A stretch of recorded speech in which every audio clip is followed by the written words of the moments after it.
Voilà donc ce qu'on appelle un robot d'arrosage, donc qui arrose de façon sectorisée. Quand il y a des espaces sans plantes, elle ne les arrose plus, hein.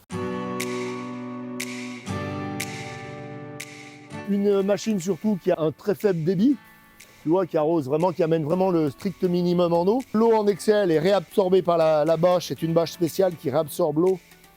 Du coup, on n'a pas d'eau qui s'en va dans le milieu. On n'arrose pas l'allée non plus. On peut régler l'avancement et faire plusieurs passages par jour, mais avec des très petites quantités. En général, sur des plantes comme ça, en fait, en cette saison, il n'y a que un passage par jour. Puis le deuxième type d'arrosage économe en eau, sur les chrysanthèmes, quand c'est des plantes avec un plus gros volume, on a tout équipé avec des systèmes de goutte à goutte, tu vois, c'est des arroseurs qui sont avec des petits capillaires qui sont posés directement dans le pot. Et on est vraiment au goutte à goutte, on donne juste la quantité d'eau qu'il faut. Par contre, ça demande une main-d'œuvre, une gestion de la main-d'œuvre qui est beaucoup plus importante. On a aussi choisi de cultiver dans des pots carrés.